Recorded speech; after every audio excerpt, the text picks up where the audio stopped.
Hello. Hello. Oh, look at this. Look who it is. It's the man himself. Hang on, let me get some stuff sorted out here. Hello, everybody. As you can see, I'm here with my friend. Wait a minute. Which side? Nope. Still not that side. This side. I'm here with my friend John Bellamy Foster. Today, we're going to be discussing some important stuff. Say hi, John. Good stuff. All right. We're back again. Another nice Friday Eve here in the United Kingdom.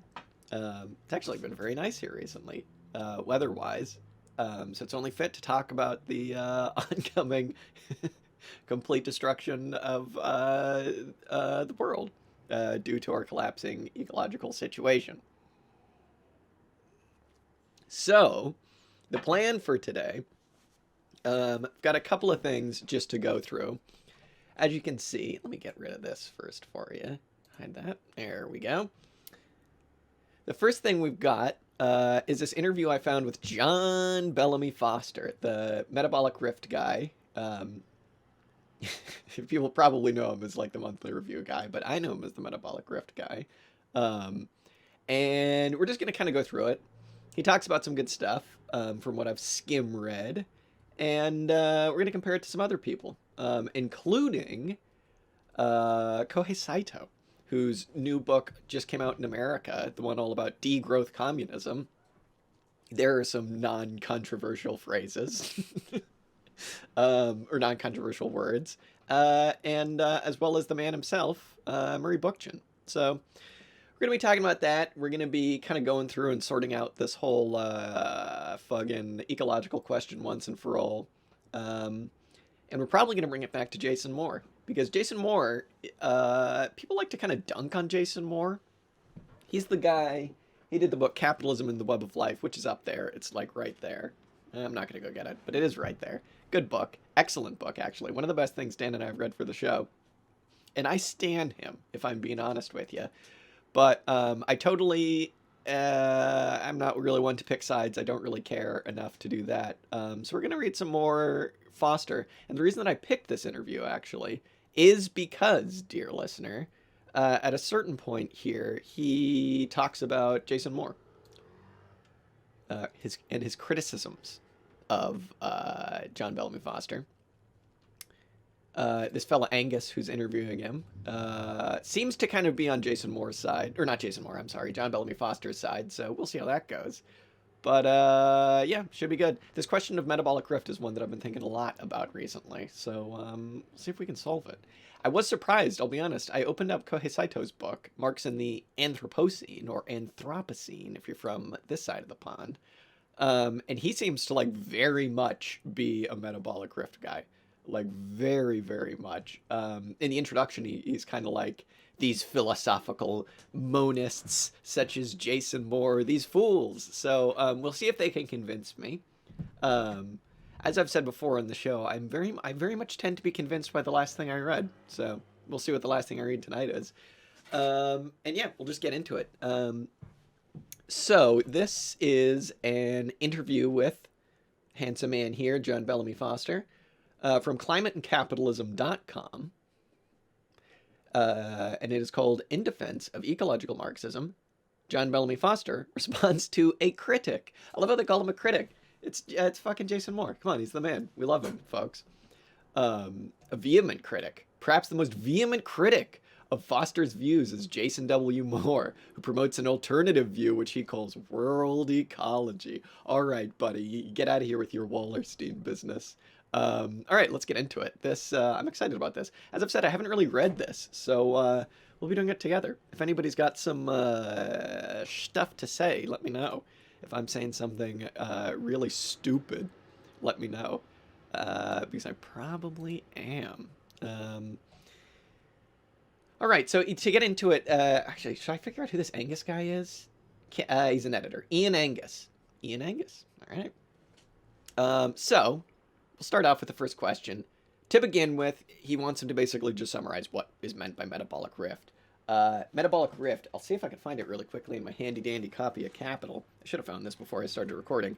Basically, there's a part in Capital where at the end of one of his chapters, in like the last page, Marx brings up this idea of the rift that capitalism has created amongst, between, like, to be a bit vulgar, humanity and nature, right?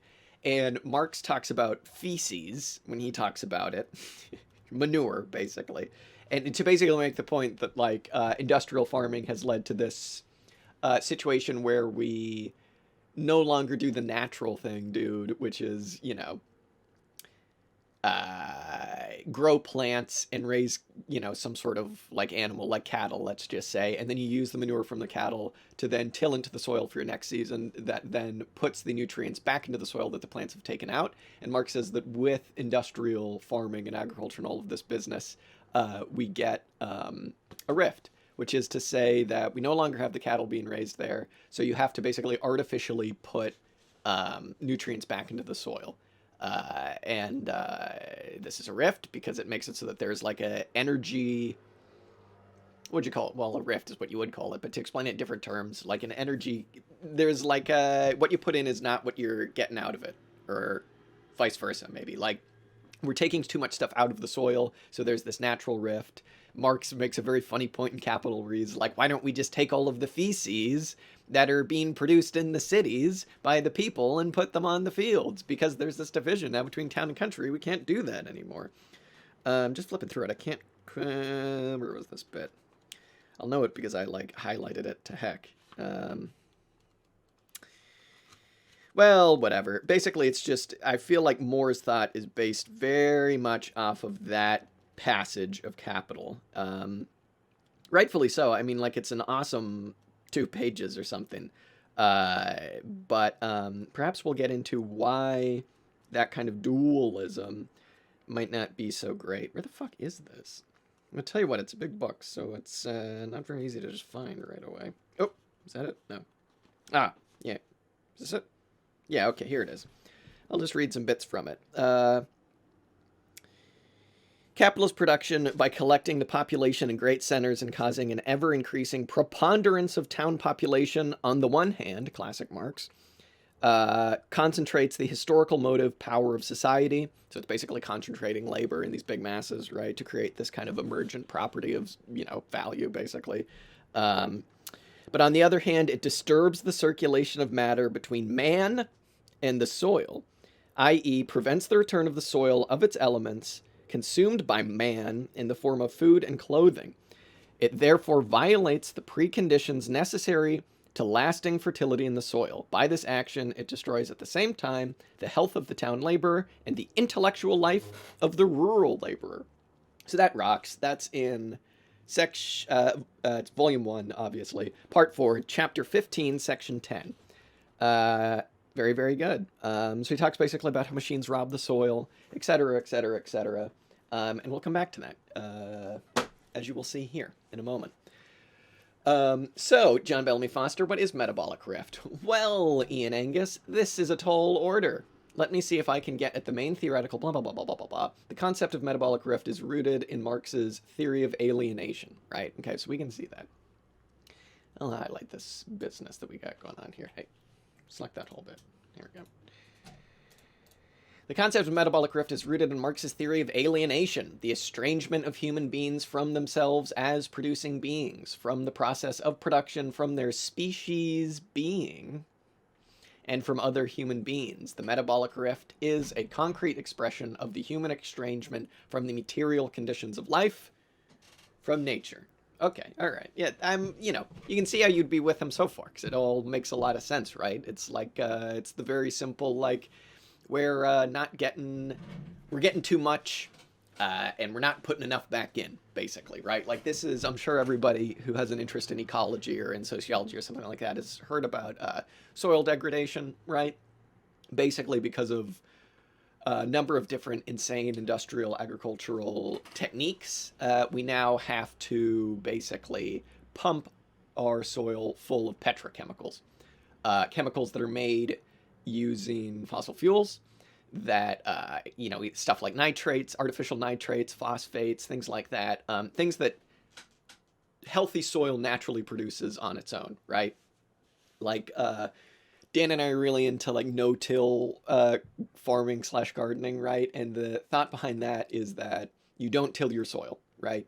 And the thinking there is that if you just pile healthy soil, which is to say healthy compost, on top of your existing soil, and you don't mess with it, you don't mess with whatever's there, you just lay some cardboard down and you put some compost on top of it, the healthy soil will then basically be able to provide everything that your plants need, and the roots will be able to reach down into the pre-existing soil and get at all of the microorganisms that create these phosphates and stuff naturally, right? Like a good example of this is fungal mycelium in the soil.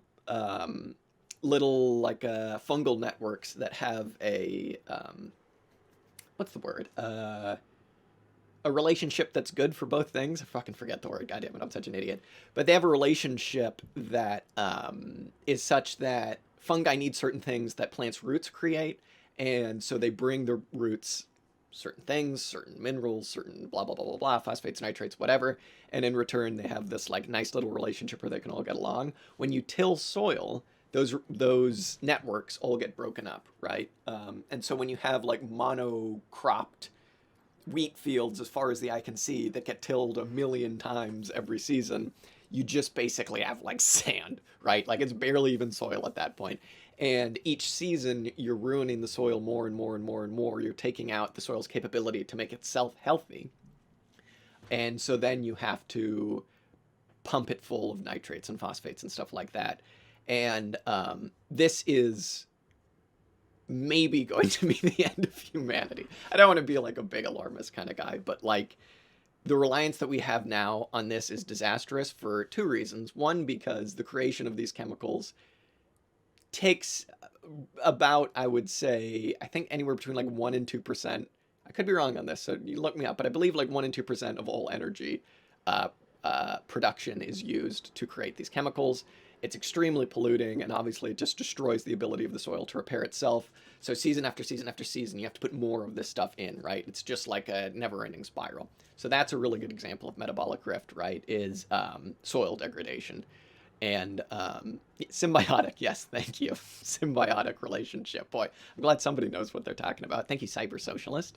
So we'll move on. In the mid-1800s, scientists developed the concept of metabolism to describe the exchanges of matter and energy within and between organisms and their environment that are essential to all life. Marx incorporated that into his concept of historical materialism, using the term social metabolism for the labor and production process and the universal metabolism of nature. And in Marx's kind of idea of social metabolism, you can definitely see how this is mirrored in the microbiological realm or whatever, or in the natural realm, because there is a complete rift, right, in the relationship that laborers have to our products, right? Because like what we put into it, our labor, is not equal to what we get out of it, right? Like the value that we create through our labor is not equal to the value that is given back to us, right? Because of the split between necessary and surplus labor time, right? So down to this bit, and this is all, like I will say, one thing for Foster is that this stuff's all super,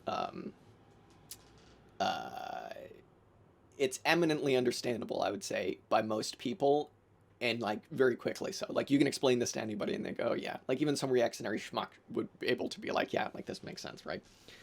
In the late 1850s and 1860s, serious concerns arose in Europe and North America about the loss of soil fertility. The new industrialized capitalist agriculture was rapidly depleting the soil of nutrients. Here we go. Marx talked a lot about this, actually. Well, not a lot, but, you know, he knew what he was talking about, at least. Marx described this as an irreparable rift. I can highlight this because this is very good. Hey, come on. An irreparable rift in the interdependent process of social metabolism. A metabolism prescribed by the natural laws of life itself.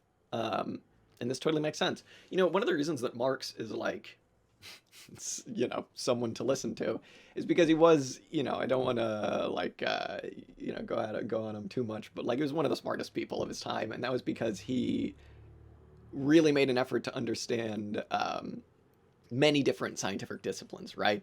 And one of these was chemistry. And he was very interested in this kind of like burgeoning bourgeois industry of the different chemicals that were being created to up soil productivity, right? And so you talk about, there's a famous passage in Capital where he talks about how natural soil fertility can actually act like an increase in fixed capital. It's very, very interesting stuff, not just the kind of creation of these new chemicals. So it's very interesting kind of dynamic there between kind of like bourgeois chemicals, like the petrochemical stuff, and the natural ability of nature to do it itself. Restoring that metabolism can only be accomplished in a socialist society capable of a rational, sustainable approach to production, and hence of the human metabolism with nature. So this idea of the human metabolism with nature, that specific phrase, is going to be something that we're going to talk about, a lot about, because that's the controversial bit. Marx insisted that sustainability, maintaining the earth for the sake of future generations, would be a defining characteristic of socialism. A society in which associated producers would rationally regulate the metabolism between themselves and nature while developing their human potential. I think everybody and their dog would be on board with that last bit. It's very true. If we're healing the rift between, laborers and the product, it would only make sense to carry Marx's analysis of the labor process over to the natural realm, where there is this very similar not natural rift, but metabolic rift, right? I'm going to skip this next bit. And we're going to go down to where they start talking about Jason Moore. If you listen to the show, Dan and I like Jason Moore a lot. We just finished reading Andreas Malm's Fossil Capital. We're kind of trying to do the big heads of Marxist ecology. So way back in the day, we read an essay that Bellamy Foster did. It was kind of just like Baby's First Steps with the thing that we're talking about of Metabolic Rift. And then we attempted to read some Paul Burkett, but the Paul Burkett book kind of sucks. Don't tell anybody. I'm sure it's great in what it's trying to say, but it's a read. I'll say that. And then we read, what did we read after that? Oh, we've always read Bookchin, just because Bookchin is what we read when we want to not read something, basically, or just read something really easy, because Bookchin's like very funny, and we like Bookchin, and for all of the stuff that he's wrong about, you just can't help but love him. Early Bookchin, at least. I love the early and late Bookchin distinction. And then we read, I believe after that, we read the Jason W. Moore, which is Capitalism and the Web of Life, which I will say, even if you don't wind up agreeing with his ontology of how to understand this dualism between, or lack of dualism, between humanity and nature, or as he would say, humanity in nature, definitely worth reading. It's kind of changed the way that I think about a lot of things, including kind of like dialectical thought or whatever, dude. Like, he would probably call himself like the arch dialectician. But you will see in this interview that Foster, I don't think, agrees with that. So, among Moore's many criticisms of your work is the charge of Cartesian dualism. Yeah, right, Cartesian dualism. What does that mean? Stands out as the most frequent and, in my view, the least comprehensible. That's so mean. That's so mean. Ian Angus, have you read Jason Moore's book? Have you read Jason Moore's book? Because I don't think that you have, because even if you disagree with it, it is eminently comprehensible, even though it took me a very long time to comprehend it. His introduction in his first chapter of that book, you're like, what the fuck are you smoking, man? But then you understand it. He applies that label not just to you and other eco-socialists and radical environmentalists, but also leading Earth system scientists. Anthropocene science, he says, is, quote, captive to the very thought structures that created the present crisis. At the core of these thought structures is Cartesian dualism. That is true. He dunks on, literally every single person who's ever been born in that book, which kind of rocks. I find myself agreeing with the British, this is Ian Angus still, I find myself agreeing with the British environmental sociologist Graham Sharp, who, in the current use of issue of Capitalism, Nature, Socialism, says of Moore's work that, quote, anything he doesn't agree with is dualist, all the way through the book. What is behind the charge of dualism, and is there any validity to it? Again, to speak to our man Ian Angus's, to what he's saying, that is true. More throughout the entire book is just like, this guy, he's a dualist thinker. This guy, he's a Cartesian dualist. And it is, to be fair, anyone who disagrees with me, you dualist. And it gets to the end of the book and you're just like, okay, all right, you've used the word dualist enough, I get it. So let's see what Foster has to say. I actually haven't read this. It does seem odd that Moore directs the charge of dualism at so many thinkers, even those who are explicitly dialectical and those who utilize sophisticated systems theories. Right? I don't know. I call myself dialectical, and I'm definitely not dialectical, so being explicitly dialectical, I don't know what that means. Graham Sharp has a point, but we need to add that what Moore doesn't agree with and what he accuses of dualism are all those ideas associated with the radical ecological movement, ecological Marxism, and ecological science to boot that he sees as challenging his own conceptions. So there's a method to his madness, as the saying goes. There is indeed, fucking highlight all this. There is indeed, and I will say, if you're writing a book as bold as Jason Moore's, yeah, you're going to wind up disagreeing with everybody. And I think that the conclusion that he comes to is one very much of like, not just I disagree with you, John Bellamy Foster, and you, Andreas Malm, but like, I disagree with the entire way we even talk about ecology at all. And so I don't think Foster's wrong to make that point. And indeed, to his credit, I'm glad that he makes that point because he's clarifying what Moore is actually saying. But to be fair, if you're going to criticize an entire discipline, being a Marxist is a good place to be because that's all Marxists do. That's all we do is just criticize everything. It's all wrong. It's all fucking bourgeois. In the same way that Moore just says, this is dualist. You Marxists, when we disagree with something, we just go, fucking bourgeois. Who cares? So, what are you going to do?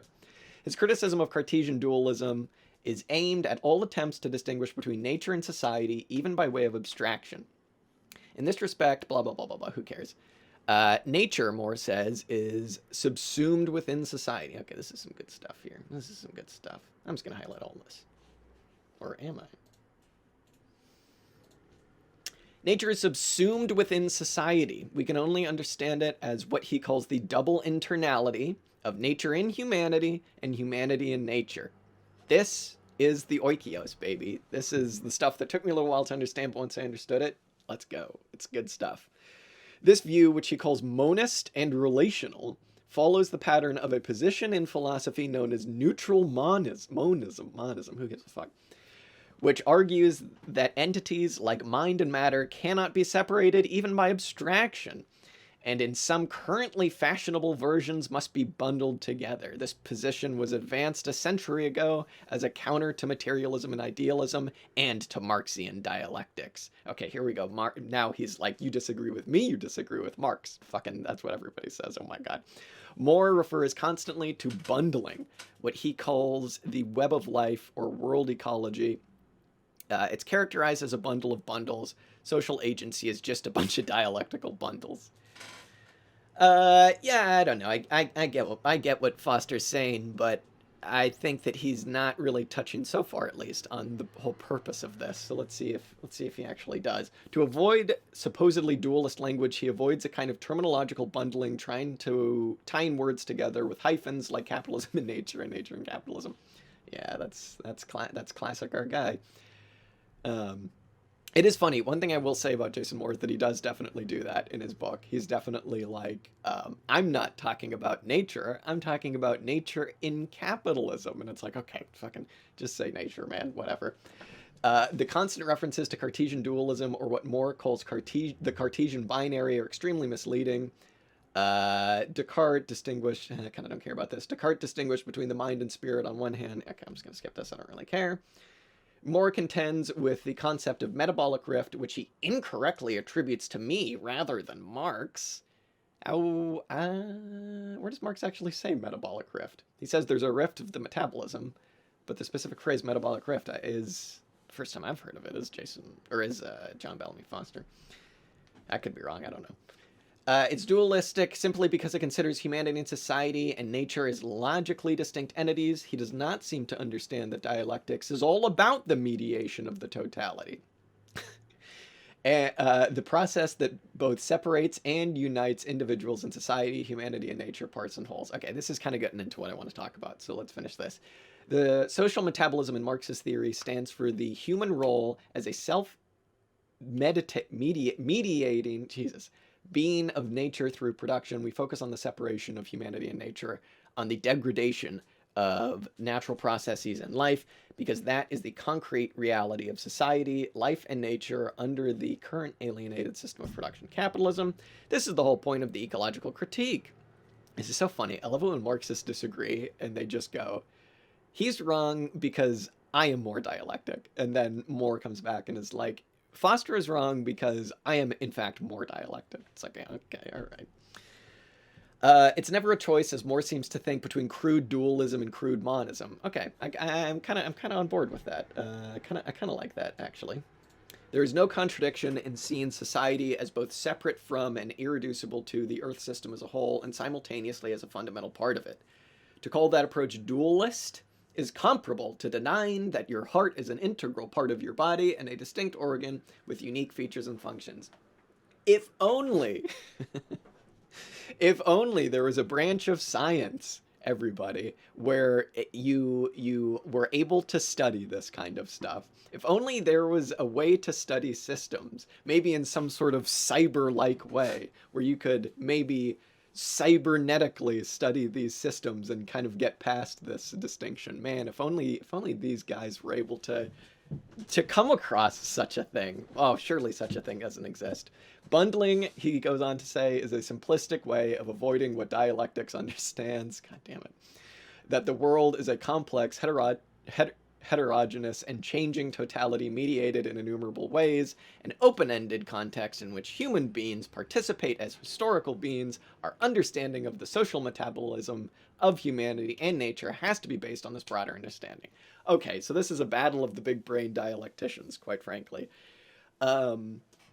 They both misunderstand each other, I think it's fair to say. I think Moore misunderstands Foster. It's fucking white guy names. Moore misunderstands Foster because he thinks that he sees almost like this conflict between humanity and nature, right?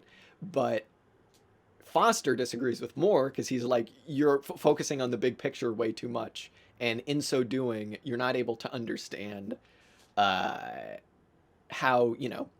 realistically separate things interact to create a broader totality, but in so doing are also unique things in and of themselves. So, boy, I don't know. This is a debate on ontology, quite frankly, and not necessarily about politics or anything like that, because they kind of come to very similar conclusions.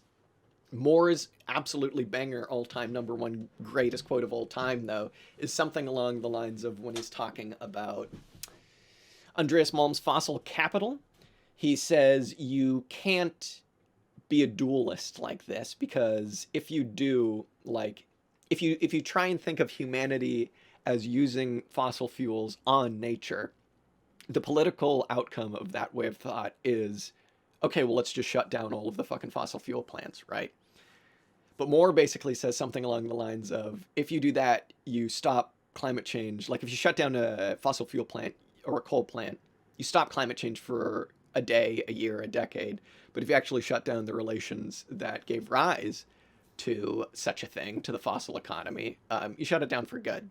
And having just finished Fossil Capital, I can say that that last bit, shut down the relations and shut it down for good, is literally the thesis of Andreas Malm's Fossil Capital.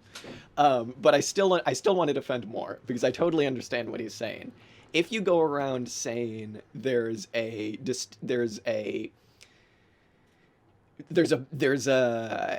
metabolic rift between humanity and nature, you're kind of saying in some ways there's a conflict between humanity and nature, and there very much isn't. And this is kind of like there is and there isn't, because this is kind of like the distinction that Kropotkin tried to make with Charles Darwin. Charles Darwin's On the Origin of Species is very much like, even though it's like one of the greatest works of materialism of all time, it's like still kind of rooted in the ideology of the time, right? This burgeoning bourgeois ideology of survival of the fittest, right? Which is not actually in reality necessarily how organisms exist in ecological systems, right?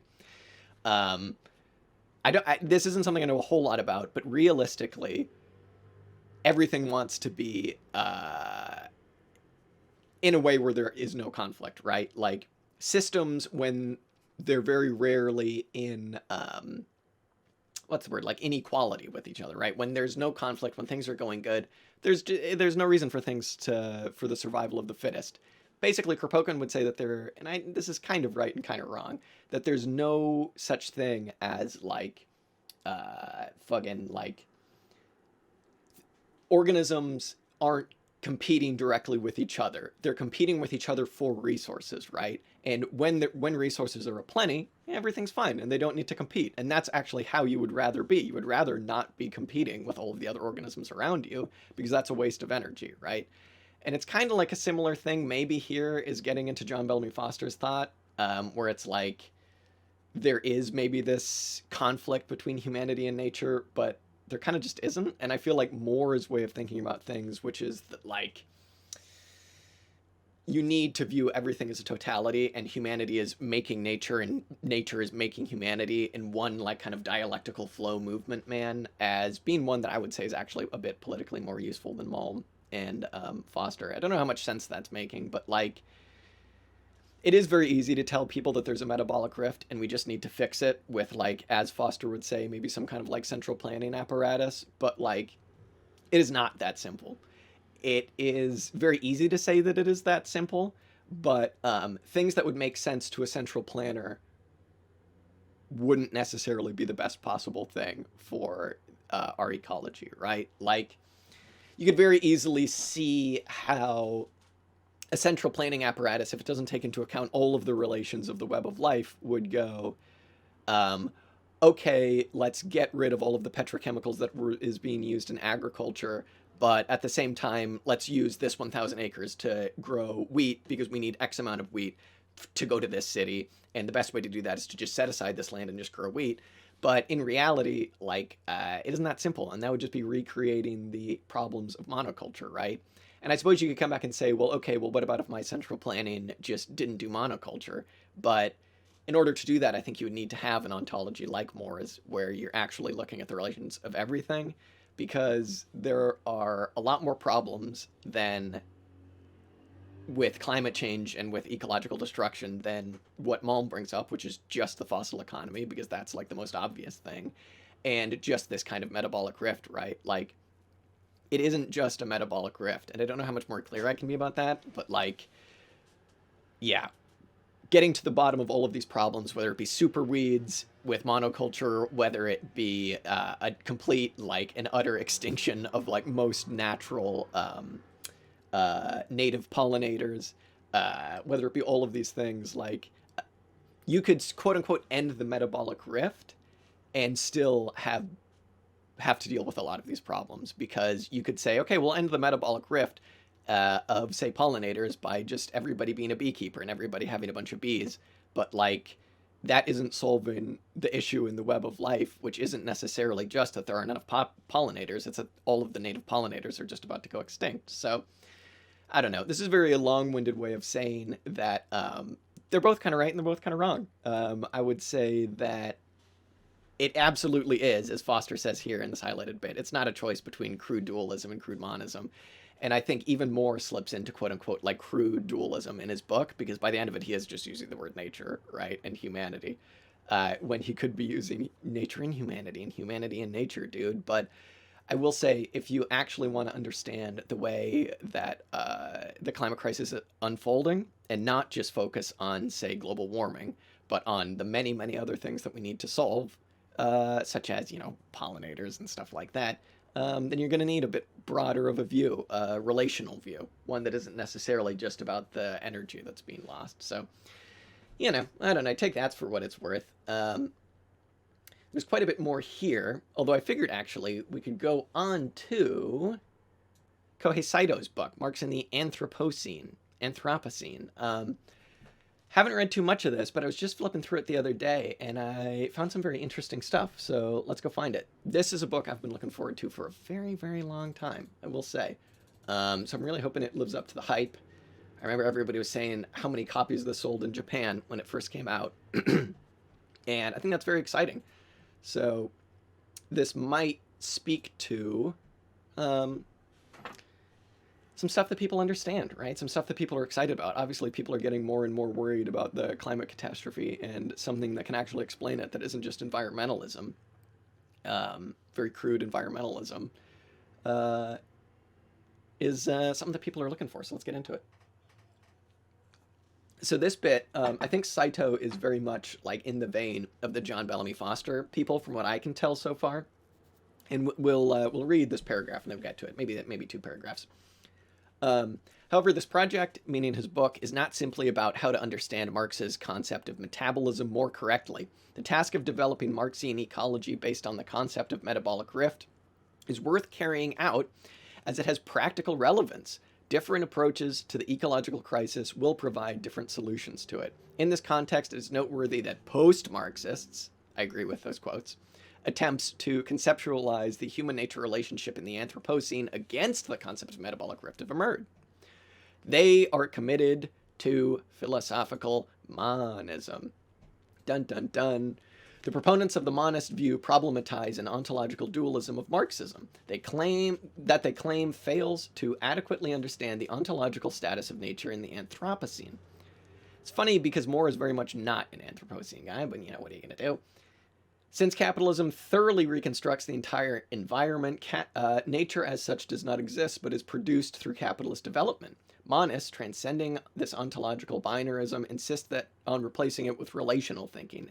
Everything is a hybrid of nature and society. Jason W. Moore, the man himself, in particular, directs this critique against the concept of metabolic rift, claiming that it falls into the Cartesian dualism of society and nature. He instead puts forward a relational understanding of human nature metabolism. We'll keep going here. Yet monism once again revives a failed Prometheanism for the Anthropocene, justifying the ever-increasing intervention in nature. Such a geoconstructivist approach maintains that there is already too much human intervention in nature in the Anthropocene. Therefore, any attempt to stop this intervention in fear of environmental destruction is irresponsible and disastrous because the process is irreversible. I don't think that's what Moore is saying. According to the geoconstructivist approach, the only way forward is stewardship of the Earth by remaking the whole planet in order to secure human existence in the future, if not human emancipation. The revival of this Promethean project as sneaking into Marxist efforts to renew the vision of the post-capitalist future, blah, blah, blah, blah, blah, blah, blah. I guess there's kind of a lot to get through there. I mean, Moore is very much like not a Anthropocene guy, right? Like he is very much a capitalistine guy, which very quickly, like the distinction that's being made there, it is, you hear a lot of like more liberal commentators saying, wow, we've entered the Anthropocene, in the last 20,000 years or whatever arbitrary date they pick. The world has entered in, we're no longer in the Holocene, man, we're in the Anthropocene, it's the age of humanity, and it's kind of like this defeatist crap about like, well, as long as humanity exists, there will be this, ultimate conflict between us and nature, and this is very quickly just, he gets into defeatist stuff about, well, there's nothing we can do, so whatever, let's just keep burning the fossil fuels. Everyone with a brain on the Marxist left knows that the Anthropocene is a load of crap. I mean, Foster knows it, I think. Malm definitely knows it. Moore knows it. Murray Bookchin would know it. Not to claim that he's a Marxist, but he definitely would know it. And it's really simple, right? It's like, sure, I would say that maybe you could use the term Anthropocene like up until capitalism began, right? But even then, that's not a very like dialectically materialist understanding of nature. I think that you would really still need to understand humanity's like the relations of productions or the lack of them and how that actually affects nature. You couldn't just say that it was humans in general, but it maybe made sense back in the day when you're talking about saying like hunter-gatherer tribes, primitive communists, you might say, like traveling to the American continents through the Bering Strait, and all of a sudden there's like a mass die-off of like most slow, large mammalian species, right? But again, that has to do with the ways that these people organize themselves socially and their needs based on that social organization. So I think once humanity gets in the picture, you can't use the term Anthropocene because it just doesn't make any sense, because it's like, how can you explain the abrupt changes that correspond perfectly to changes in modes of production or modes of exploitation, whatever you want to call them, in, say, like animal populations or emissions or things like that. And you really do just want to show people, like, Malm in Fossil Capital has a series of really great graphs where he basically shows in the 1830s, really abruptly, emissions just skyrocketed and use of fossil fuels just skyrocketed. And it was not really correlated necessarily directly with population, right? In fact, like this use just completely outdid the growth in population that was occurring around then.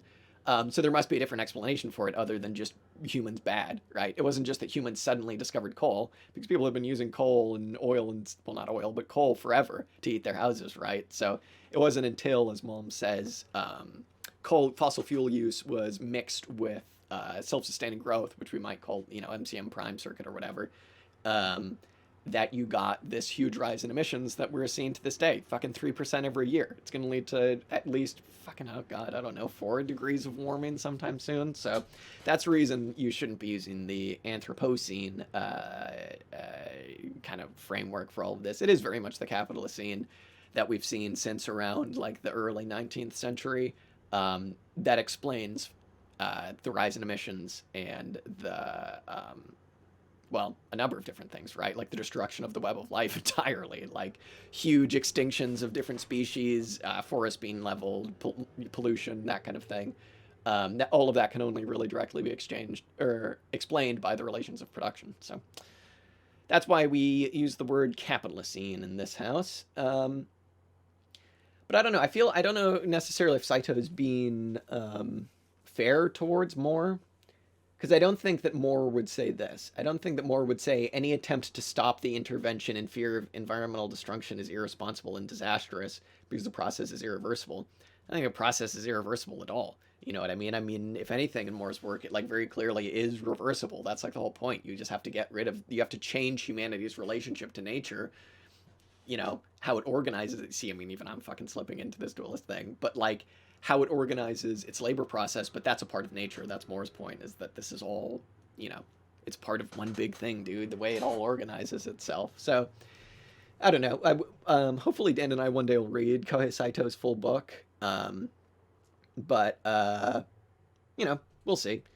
Because I'm really excited to read it. If for anything other than I just really would like to engage with degrowth stuff, because my view of socialism is very much always, not that I'm like a hard degrowth guy, because I don't think that necessarily makes sense in a vacuum, just that phrasing, and most degrowth people are probably not strictly degrowth people, just because there's going to be growth in some sectors and degrowth in a lot of other ones. But yeah, I don't know. I'm interested to understand it, just because, like I said, my view of socialism is one where we get rid of a lot of, things that we don't need, in terms of like, we don't all need fucking 8 computers and 8 phones and all of these different things. It's just not sustainable. Not everybody can have the lives of like a first world schmuck, right? Because they're just way too wasteful and consumptive. So there needs to be some kind of understanding of the baseline living standard, where everybody has an excellent living standard, but one that isn't exploitive like the first world living standard is, right? First world, whatever, fucking the extractive core living standard, just because not everybody can, and even if we could, it would be something that we shouldn't do, because the amount of resource extraction for the fucking cobalt for everybody's phones and shit, like, it's just not possible. This is what Dan and I should do is we should cap off our ecology reading series by reading that fucking book, Fully Automated Luxury Communism, and seeing what the fuck they're on about there. I did like this, though. There was also this bit. We'll read this paragraph, because he disagrees with Ellen Meekson's Wood, which, wow, we don't do that on the show. This is a remarkable shift, considering the fact that Klein is not a Marxist. Once Ellen Meekson's Wood argued that, quote, the issues of peace and ecology are not very well suited to generating strong anti-capitalist forces. In a sense, the problem is their very universality. They do not constitute social forces because they simply have no specific social identity. I don't know about that, Ellen Meekson's Wood. Today's situation concerning ecology looks quite different from Wood's time, precisely because the planetary crisis provides a material basis for constituting a universal political subjectivity against capital. This is because capital is creating a globalized environmental proletariat whose living conditions are severely undermined by capital accumulation. I mean, that's always kind of been the case, right? It's just that it's getting, like, worse, and that it's been worse.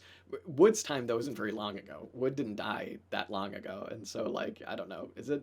It is different now, but, I don't know. This idea that she's saying that the issues of peace and ecology are not very well suited to generating strong anti-capitalist forces, the problems, their universality, I don't know about that.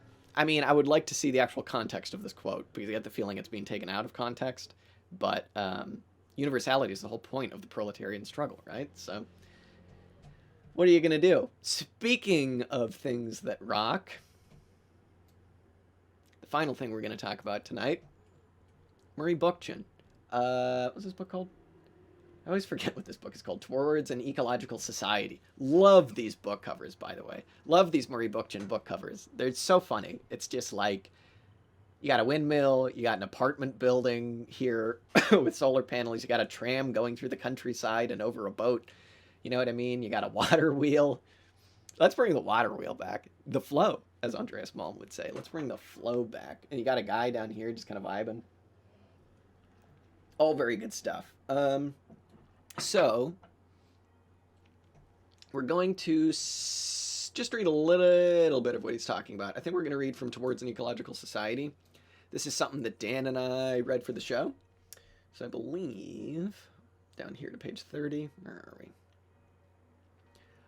This is some classic Bookchin stuff, right? This is like before Bookchin got very concerned with like goddamn kids coming out here with their lifestyle anarchism. This is Bookchin at his like, he sees the environmentalist movement growing. This is, I believe, in the 70s, and he's just like, this is going to be a disaster if this is like the state of the proletarian struggle for against bourgeois society and bourgeois ecology in general. And throughout all of this, he refers to Mr. Nixon, which I love, the man in the White House. So, start with this bit. I would like to emphasize the words ecological lines, because right before this, he says, he's basically talking about environmentalists, and he says, I'll read that sentence right before it.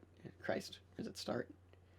Rather than deal again with the scale of our environmental crisis or engage in the denunciation that pollution is profitable or argue that some abstract we is responsible for producing too many children, Malthusian, or a given industry for producing too many commodities, I would like to ask if the environmental crisis does not have its roots in the very constitution of society as we know it today.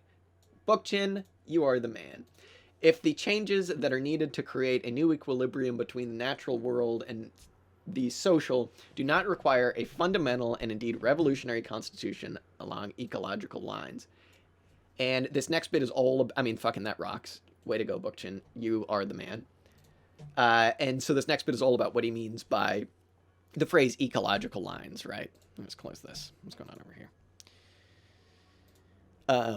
And I completely agree with him. I think that obviously, like any proletarian struggle that is going to succeed in creating a better, more loving, more prosperous world will have to be one that's created along ecological lines, right? So he says, in trying to deal with the problems of an ecological society, the term environmentalism fails us. It certainly does, and let's understand why. I'm just going to highlight that. Environmentalism tends to increasingly reflect an instrumentalist sensibility in which nature is viewed merely as a passive habitat and agglomeration of external objects and forces that must be made more serviceable for human use, irrespective of what these uses may be. So it's instrumentalist. Sorry if you can hear the fucking church bells across from me, by the way. No idea why they're goddamn going off now, but hopefully everything's all right. Maybe that's how we know that nuclear war is coming, because they all start to ring the church bells. Let's hope not, because I would die streaming on Twitch, which would be pretty fucking lame. Environmentalism, in effect, so we're just here, in effect deals with natural resources, urban resources, and even human resources. And then my favorite bit, Mr. Nixon, I suppose, is an environmentalist insofar as the peace he would establish with nature consists of acquiring the know-how for plundering the natural world with minimal disruption of the habitat. Mr. Nixon, This fucking sentence rocks. It's so good. This is like kind of just the politics that you need to talk to regular people, right? Like you just need to understand what Bookchin is saying here. Environmentalism does not bring into question the underlying notion of the present society that man must dominate nature. Rather, it seeks to facilitate that domination by developing techniques for diminishing the hazards caused by domination. The very notion of domination itself is not brought into question. And you can see why an anarchist is coming up with this stuff, right? Because like generally in Marxism, you're trying to talk about exploitation. You're trying to talk about a little bit of appropriation as well. But the main criticism is about exploitation, right? It's about the exploitation of the worker and the exploitation of, nature really as well. Because obviously us laboring that comes from nature. That's a part of nature, right? The labor process. So you can see why it's important to kind of read anarchists like this. Like, I hate to say it because, we're not allowed to read anybody who's not a capital M Marxist, but Bookchin kind of knows his shit. And even though his politics are kind of, wacky and all over the place and whatever, I don't know, like they're not worse than like a liberals, right? They're not worse than 90% of the population. They're in fact much better, but they're not correct. You should still read this shit because it's incredibly useful in understanding how to talk to people and understanding really this is like baby's first steps into ecology, right? Like, so this is why, you're getting this talk of domination more so than exploitation, this kind of power relation stuff. You don't get a whole lot of in typical kind of like Marxist reading lists. And it's very important, right? And I think it can be very alienating if we don't talk about it. If it's like some white schmuck like me is just like trying to tell people all about the exploitation, but completely leaving out like, the domination that people have in their daily lives, people of color or fucking like, it isn't just, you can't be an economic determinist is what I'm saying. Like obviously gender plays into this. And obviously like racism plays into all of this shit and all of this stuff is really needed to understand like domination, which is important to understand the broader scope of society. It's co-determinant with all of this exploitation stuff. It's not the main determinant, obviously. Like I would say that the main determinant is obviously like the social relations of capitalism, but this stuff is still extremely important to understand, especially if you're doing any kind of organizing. Like, give me a fucking break. So we'll keep going. Ecology, I would claim, advances the broader conception of nature and humanity's relationship to the natural world. Oh yeah, baby. To my thinking, it sees the balance and integrity of the biosphere as an end in itself. Yeah, that's good. Because what he's basically saying when he's like, Mr. Nixon, buddy, he calls himself an environmentalist. The reason he's saying that is because, environmentalism is it's like everybody would agree. It's very dualist, right? It's very much like, how can we as humans have a good relationship with that thing, nature? And basically what that winds up being is, how can we exploit nature to the best of our capabilities while still having there be some semblance of nature that we can continue to exploit, right? You can be an environmentalist and still cut down a fucking forest, right? As long as you're planting another forest somewhere else. But if you don't understand the ecological implications of cutting down that forest, of like ruining the soil diversity, of ruining obviously habitats for all of these animals that are part of the bigger food chain, then your socialist society isn't gonna be planned very well. Like, you really need to understand this stuff. There's a really great example of, I was just in Ireland recently, and whenever you go anywhere there, you see these fucking like pine forests everywhere, and they're like really densely packed forests that you can like barely walk through. Or I don't think you're supposed to walk through them actually. And I think what they are is that Ireland's like maybe the most deforested country on the planet, right? Thanks England, thanks Armada. And so what the Irish government did is they were like, we would like to be as carbon neutral as possible. So they set like a number for carbon neutrality that they got to get to. And they go, how are we going to get there? And they go, okay, well, we're going to plant a bunch of trees, right? We're going to be environmentalists and we're going to plant a bunch of trees because we need, to have something sucking the carbon out of the air when we're just fucking pumping fossil fuel pollution into the atmosphere. So we need some trees to get rid of it. So what they do is they plant these trees that aren't native to Ireland that are basically just pines, I think. They're pines or firs, but whatever it is, the seedlings, so I guess they're pine cones. The pine cones drop off of the tree. They're very acidic. All of the foliage that drops onto the floor from these fucking trees just ruins everything.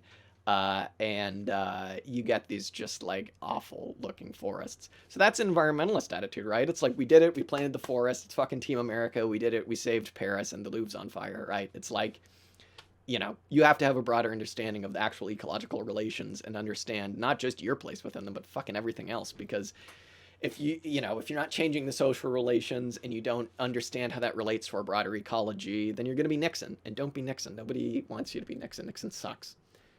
Funny guy, but he sucks. World's biggest loser, Nixon. So funny. If you listen to him speak, it's just like, this guy can't talk. What is wrong with him? Ecologists, is this where we're at? Natural diversity is to be cultivated, not only because the more diversified the components that make up an ecosystem, the more stable an ecosystem, law of requisite variety, kind of, but diversity is desirable for its own sake, a value to be cherished as part of a spiritized notion of the living universe. Okay, so it gets a bit wooey in there, but who gives a fuck? I say get more wooey. I say get as wooey as you want. I say if you're gonna go for it, baby. And Bookchin, he goes for it. Ecologists have already pointed out that the more simplified an ecosystem, as in Arctic and desert biomes or monocultural forms of food cultivation, the more fragile the ecosystem and more prone to instability, pest infestations, and possible catastrophes. So that's true. If you go to the Arctic and you, kill all the, fucking foxes, you just get rid of one species, everything's going to fucking collapse, right? Because that's a vital part of that ecosystem. But if you go into the rainforest and you get rid of a bunch of butterflies, don't do that because that sucks and you're going to be ruining other things in just killing the butterflies as well because they're obviously part of the food chain. It's going to have much less of an impact, right? Because of this idea, it's law of requisite variety. I mean, fucking, I wish these goddamn ecologists would read some cybernetics. They would actually stop arguing with each other. But that's what it is. It's the law of requisite variety, right? It's like if an ecosystem has as much variety as it possibly can have, then it's going to be much more stable. Arctic biomes, desert biomes, not necessarily very stable. If one thing it goes extinct because humans are assholes or something like that, then it all goes out the window.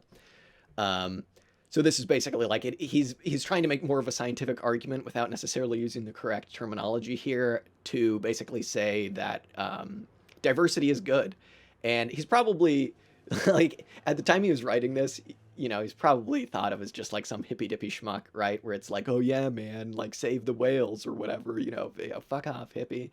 But what he's saying is, yeah, save the whales because I'm not just some hippy-dippy schmuck. Whales rock and don't kill whales. That's one side of it. But also, you need this kind of, you need as much variety in an ecosystem as possible for it to be stable.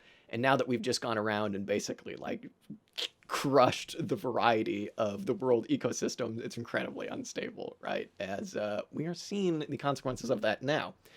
The typically holistic concept of unity and diversity, so common in the more reflective ecological writings, could be taken from Hegel's work. Okay, I'm going to skip this shit about Hegel. I don't really care.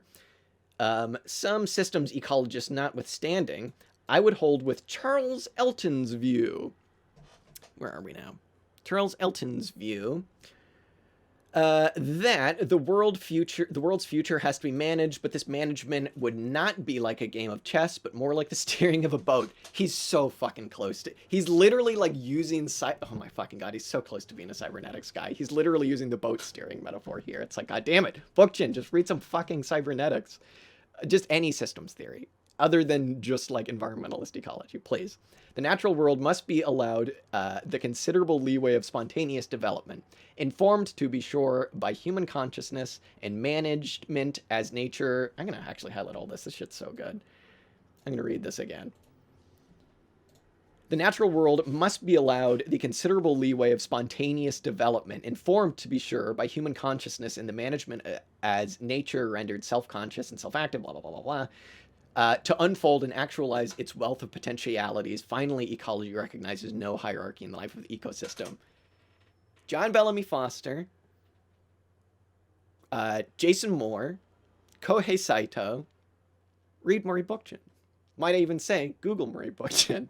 That's such a insulting thing to say because it's fucking Murray Bookchin, right? But I don't know. Sometimes you need this kind of outside approach because it's I'd give these people two bits of advice. All Marxists need to read a little bit of Murray Bookchin. I hate to say it, you got to do it, and you got to read cybernetics, okay? Because just to wrap up this whole conversation, between that we've had about John Bellamy Foster, look at him, handsome fellow, and his kind of argument with Jason Moore, Kohei Saito, his argument with Jason Moore. Jason Moore and himself, I'm sure he doesn't argue with himself very much. But then also Murray Bookchin, like, I hate to say it, but I think Murray Bookchin's right here. And it just, in this paragraph, he sums it all up. He's basically just saying, like, you need to have this holistic view that one could probably ascribe to Jason Moore, which I think rocks. But you also need to understand that, like, it isn't just a matter of humanity is an equal part of our ecology. Because if we're being realistic, we're not. And I know that that sounds like chauvinistic or speciesist or something like that. But in reality, we're not necessarily like just some other species. And I don't want to play too much into that because that'll get into Bookchin's criticism of like hierarchy or whatever. But this sentence, the natural world must be allowed the considerable leeway of spontaneous development, informed to be sure by human consciousness and management of nature. Management as nature rendered self-conscious and self-active to unfold and actualize its wealth of potentialities. If you pair that thinking of Bookchin's here with cybernetics, you will have an ecology that rocks, right? I don't want to be the guy that's just like, take a little bit of everything and don't take sides, because realistically I do. I think I find myself on Jason Moore's side in a lot of this stuff, even though I do really appreciate John Bellamy Foster's work, and I think hopefully once I finish the Saito book, I'll really appreciate that too. But yeah, I don't know. I do find the holistic way of thinking much more politically useful, and I do find it a lot more... It explains things, I think, just in a much better way. But I think the thing that's missing from all of them is an understanding of cybernetics, because realistically, like if we're talking about a centrally planned economy to sort all of this stuff out, as it seems like John Bellamy Foster is saying, or maybe even one that Moore is saying. I think Moore just kind of talks about like rationally planning. I don't think he goes so far as to say central planned or anything like that. Realistically, none of that stuff's going to happen without a kind of cybernetic approach. And cybernetics is the thing that gets us from our concrete understanding of each other on an interpersonal level and the things that we interact with to a broader understanding of not just ourselves as a class, but also ourselves and our place within the web of life, right? And crucially, it also gets us to this point that Bookchin talks about, which is, well, I guess Charles Elton talks about, which is management of the web of life, right? Because realistically, we interact with our ecology to produce everything that we need to survive, right? All use values come from nature, basically, right? And so we do need to do some fundamental management of it, but it's just like Bookchin is saying here, and it's just like all of the cybernetics people who know what they're talking about say.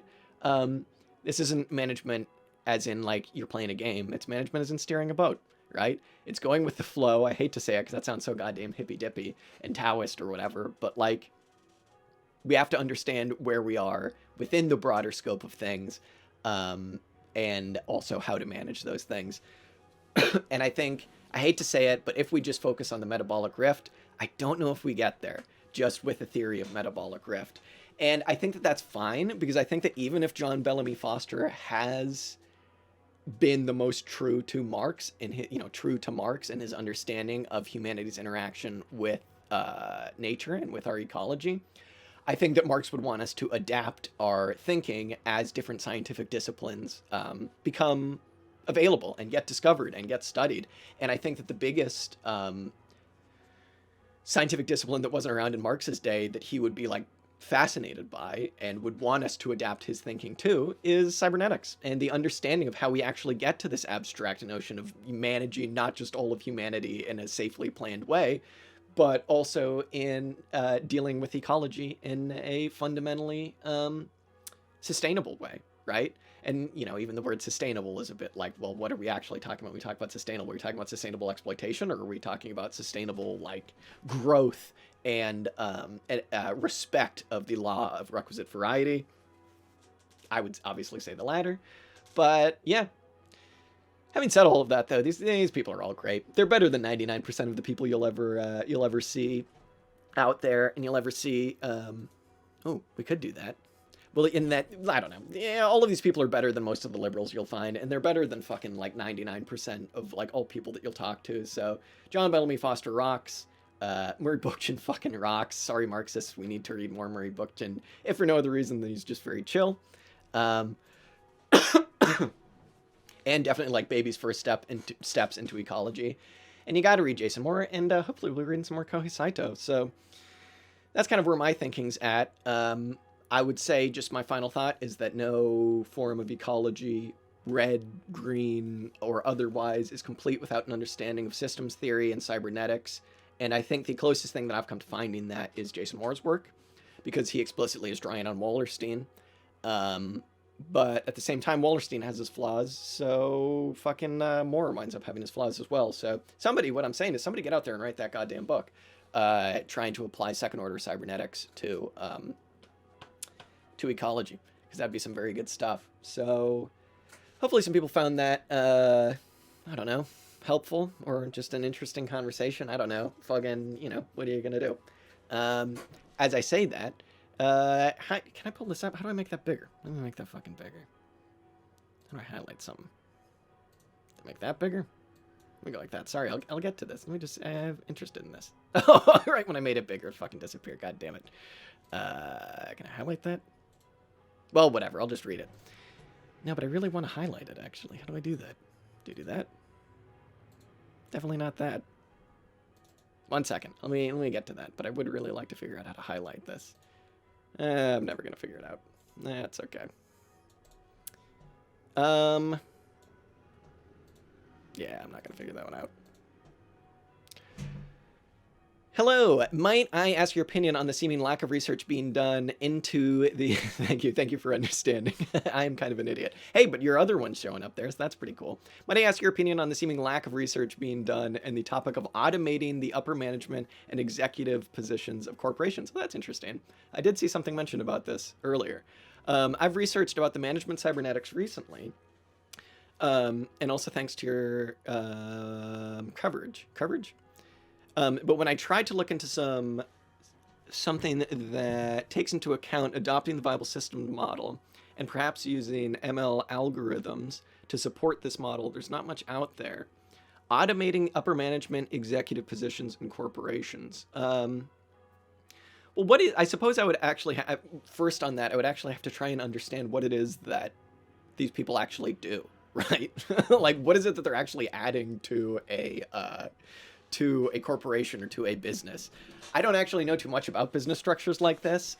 Presumably they're just ensuring continued accumulation and ensuring continued exploitation on an ever greater scale. And so then I would have to ask, like, what role would automating stuff like that actually do? And would it be something that the ruling class, which is to say CEOs, the capitalist class, people like that, would be interested in doing? Or would it be something that would potentially disband them as an entire class, right? Because it's like, if you automate these positions, surely that's not something capitalists would want to do. But let's just say let's take for granted that you're talking about maybe in some sort of transitional sense, right? I suppose maybe if it was in a transitional sense, as in like a socialist firm, maybe, if there is such a thing, then you wouldn't necessarily want something like that automated. You would want to completely rework, I suppose, in an ideal society, the way that the firm actually operates to then kind of like maybe get around having a firm to begin with, right? But you'd probably, if you wanted to model it entirely on the viable system model, then there wouldn't be a need to have these positions, right? Like, presumably these things would somehow morph into systems 4 and 5, right? And those are very different. I would imagine something like decision-making helper systems for managing companies. I think that could potentially be interesting, but I suppose I just don't know how. Like, I definitely see what you're saying, and that is very exciting, but I don't see how enough information could necessarily be. Like, I feel like you would still need some sort of oversight of all of this stuff. And I don't know how you'd get enough information into that algorithm to have that automation really be successful. 1 sec. It's an interesting thought. I mean, you'd really have to map out the way in which the viable system model would operate within firms, quote unquote, in a socialist society to see if it would make sense to have these things be automated. because you would need to have it do a couple things, right? Like you would need to have that system engage with the environment as systems 4 and 5 do, to kind of look to the future and look to things that might be coming. But you would also, which is not, I suppose, something that an algorithm or something like that could maybe do very well, but you would also need it to communicate with all of the various other systems, right? With systems 3 mainly, but you would also need it to react to the algedonic signals that are being sent from the lower operational substructures. And I don't know necessarily, I suppose I would think, here's my thought, I say, and I'm just kind of thinking about this out loud. What do you think about that stuff being used, automation and stuff like that being used, not necessarily to replace upper management or systems 4 and 5 or decision-making structures along those lines, but very much to attenuate and to amplify the variety that systems 4 and 5 use? I would actually say that has huge promise, right? Like those, not necessarily the decision-making structures themselves, because I think that would probably be anti-democratic to a certain extent, unless we're just talking about like basic, day-to-day decisions that need to be made. But you would still want systems 4 and 5 to be somehow democratically controlled, and I don't know if necessarily if it was run by some sort of automated algorithm or something like that, you can necessarily balance those things. If we could consider cooperative company structures, systems like this might be crucial for them. They're definitely, things like this could definitely be tools, right? I would say that's the way to think about them. I would say, unless we get to like high super space phase communism, right? Like, all of this stuff I don't think is going to be automated, and we're going to have to think of these things as tools, other than like maybe replacement of humans or anything like that. But it's potentially very promising, especially I would say for variety attenuation going up the system, right? Let me just see actually real quick if I can pull up, just so people know what we're talking about, pull up a viable system model structure, just so we can kind of talk about this a bit more in detail. Wikipedia viable system model. Oh, that one's a bit too complicated. Just give me the simple one. Sorry, one sec. Viable system model. Just so we have a bit of a reference here. Yeah, what about this one? Reject.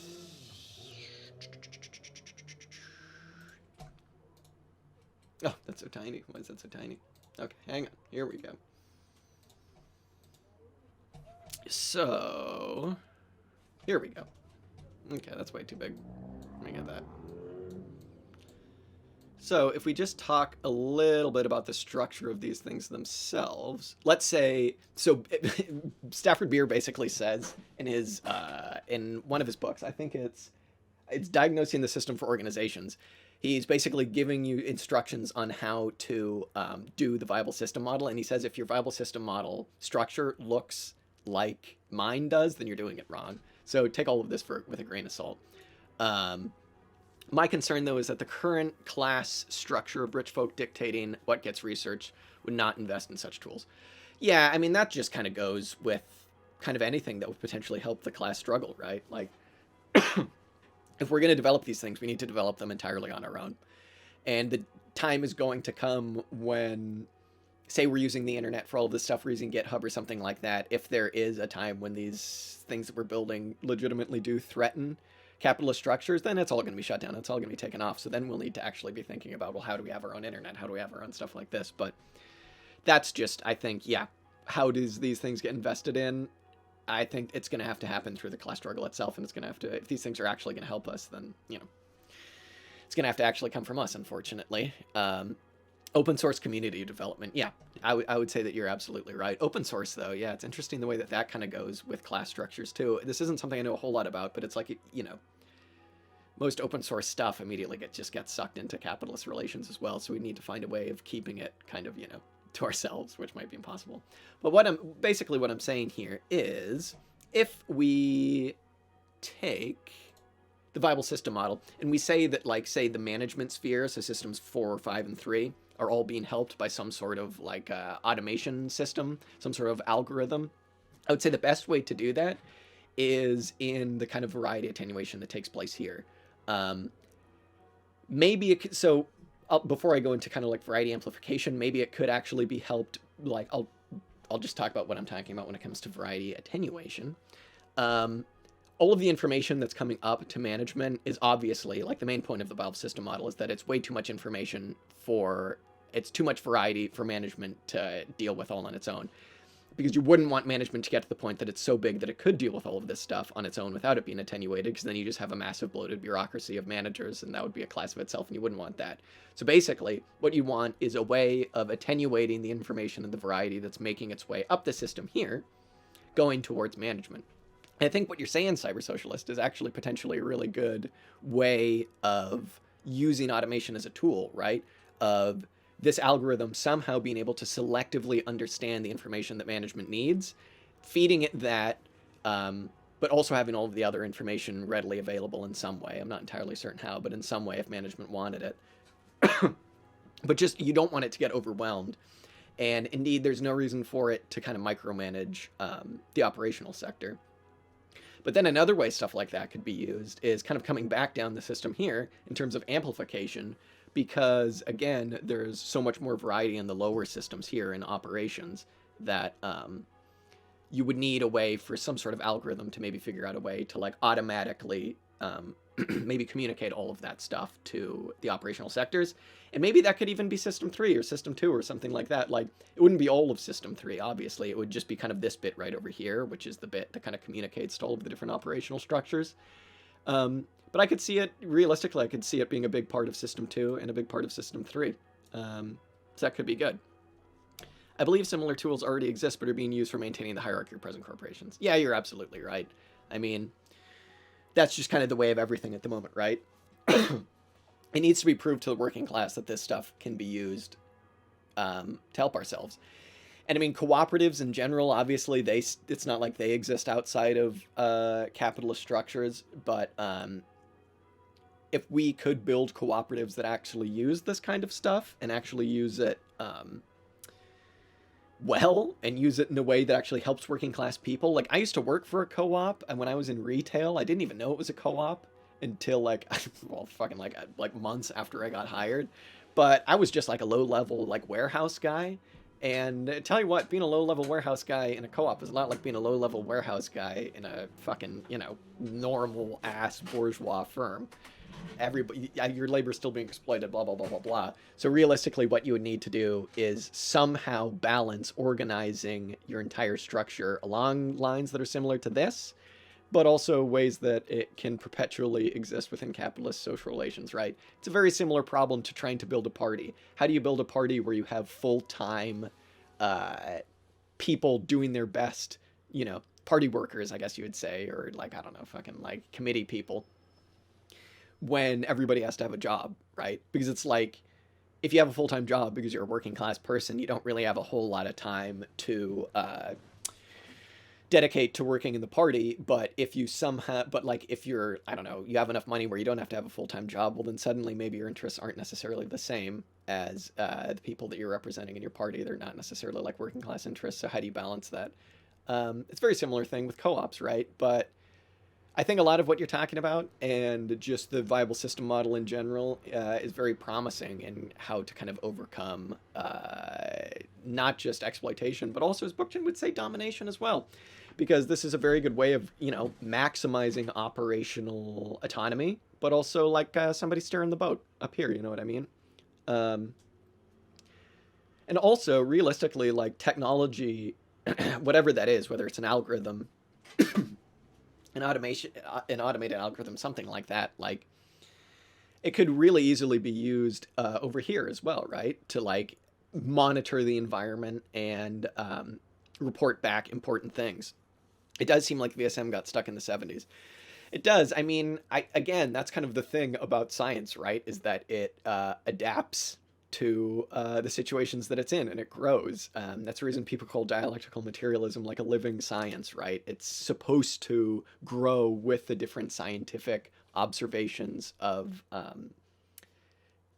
as humanity basically progresses, right? Like, Marx would want us to understand systems theory. He wouldn't want us to be like, this is just bourgeois bullshit. Everything I need to know is in this book right here. I don't need anything else. I just need capital. Of course, that's not true. There's a reason why Marx studied chemistry and Marx studied all this different shit, is because you need to. And it's the same thing with cybernetics, right? Like, as you're saying, the viable system model got stuck in the 70s. That's, Yeah, it's just kind of the way things go. It's fucking 60 years old at this point. 50 years old at this point, right? Like, one would expect we need to update these structures. But also, like, Stafford Beer understood that. There's a reason he said that your diagram of your system shouldn't look anything like this. So, you know, it is what it is. As long as you kind of understand the relations of environment, management, and operations, you can I think figure some things out. So I don't know, something like that. Hopefully that answered your question. I'm not really like a tech guy. I don't really know too much about like writing algorithms and things like that. Your GitHubs, what have you.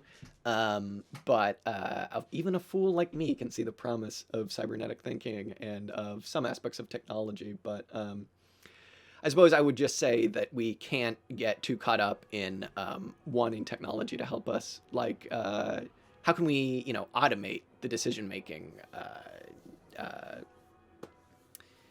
parts of the firm, the CEOs and what have you, because that's not necessarily what it's about. Like an automated exploitative structure, like an automated surplus extractor is still a surplus extractor, you know what I mean? So it is very much about the relations of production and not about the technology that's involved. Although having said that, like, we might not actually get socialism until the productive forces are, built up enough. But some would say that they were built up fucking in the Neolithic revolution. So who knows? By the time we knew how to farm, that would be enough. But I couldn't tell you. So, yeah, I would say that's it. Just focus on the relations, much like in our conversation all about ecological Marxism and all of that stuff. Focus on the relations and read more Bookchin. That's what I would say. I haven't eaten dinner yet, so I might go do that right now.